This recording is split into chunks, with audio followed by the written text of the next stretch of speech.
akifanya shughuli zake. Yote ni kwa sababu ya mazingira ya amani na utulivu.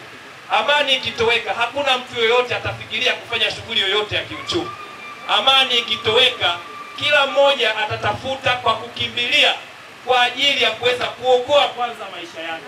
Sasa tunao wajibu sasa wa kuweza kulinda tunu hii ya amani tuliyokuwa nayo kwa ajili ya mustakabali bora wa taifa letu. Miaka 10 iliyopita mimi nimekuwa nikisikia Tunduma sio Tunduma iliyokuwa leo. Uongo kweli? Miaka 15 iliyopita Tunduma ilikuwa ni eneo ambalo linasifika kwa vurugu. Tunduma ilikuwa maeneo ambayo inasifika kwa machafuko. Hakukuwa na ustawi kama ilivyokuwa sasa. Lakini kwa sababu wana Tunduma, kwa sababu wananchi wa mkoa wa Songwe walikubaliana chini ya usimamizi wa viongozi wenu kwamba sasa tunataka wananchi tujielekeze kwenye kutafuta fedha, tujielekeze kwenye kujenga uchumi wa mkoa wetu. Mpaka leo hii Tunduma tunaiona ina amani na utulivu. Watu wametulia, wanafanya shughuli zao vizuri. Hivi karibuni niliona kundi kubwa sana la wanaume wakijiita umoja wa wanaume hapa Tunduma, wakitembea barabarani wamekula suti zao nyeusi. Wanakutana kwa ajili ya kujadiliana, kushauriana juu ya namna ya kutafuta michongo ya kupata pesa, lakini kusaidiana katika matatizo mbalimbali. Na mimi ninaomba wana Tunduma nijiunge kwenye umoja huo, bila shaka mtanipokea. Sasa hayo yote yanafanyika ni kwa sababu ya uwepo wa tunu ya amani na utulivu. Kama kungekuwa na migogoro, usingekuwa na watu ambao wanafikiria kujiunga pamoja kwa ajili ya kujadiliana masuala ya maendeleo. Songwe oye! Kwa ndugu zangu, tunao wajibu wa kuweza kuilinda tunu hii tuliyokuwa nayo. Hatuna nchi nyingine zaidi ya Tanzania hii. Tanzania hii ndio mama yetu. Tanzania hii ndio baba yetu. Tumezaliwa Tanzania, tutakufa Tanzania na tutazikwa hapa Tanzania.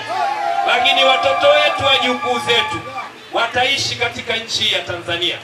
Kama ambavyo wazee wetu walifanya kazi kubwa ya kuijenga misingi ya Tanzania, sisi tuliopo leo hii tunao wajibu wa kuitumikia Tanzania, kuilinda Tanzania, kuipenda Tanzania, ili tuweze kuikabidhi kwa kizazi kijacho ikiwa imara zaidi, ikiwa bora zaidi, lakini ikiwa na maendeleo.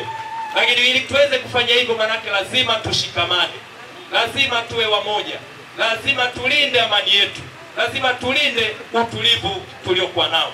Ndugu zangu wananchi, Jeshi la Polisi mkoa wa Songwe tukishirikiana na vyombo vyote vya ulinzi na usalama, niwahakikishie tumejipanga vizuri, tumejiandaa vizuri kuhakikisha kwamba zoezi hili muhimu la kikatiba, zoezi hili muhimu la uchaguzi mkuu 2025 katika mkoa wetu wa Songwe linakwenda kwa amani na salama. Niwahakikishie askari polisi tutakuwepo maeneo yote katika vituo vya kupigia kura. Tutakuwa kwenye doria mbalimbali barabarani na vijijini, mijini na sehemu zote ambazo zoezi litakuwa linafanyika. Kwa hiyo niwatoe wasiwasi, usitishwe na mtu yoyote, usishawishike kwa aina yoyote. Jitokezeni kwa wingi tarehe 29 kwenda kupiga kura bila uoga wowote. Kwanza kwa majina naitwa Mwenye Haji Hamisi Kumbao, ndiye mwenyekiti wa bajaji ndani ya mji wetu wa Tunduma na Momba kwa ujumla. Nachukua nafasi hii kwanza kuzungumza na vijana wangu wa bajaji. Kikatiba ni wajibu wetu kwenda kupiga kura. Asionekane hata mmoja ambaye anajihusisha na maandamano siku hiyo. Kundi langu la bajaji lipo salama na halina shaka. Siku hiyo itakapofika tutapiga kura, na baada ya hapo tutatoka kwenda kusafirisha wapiga kura. Kwa majina naitwa Beatrice John Mwashuya.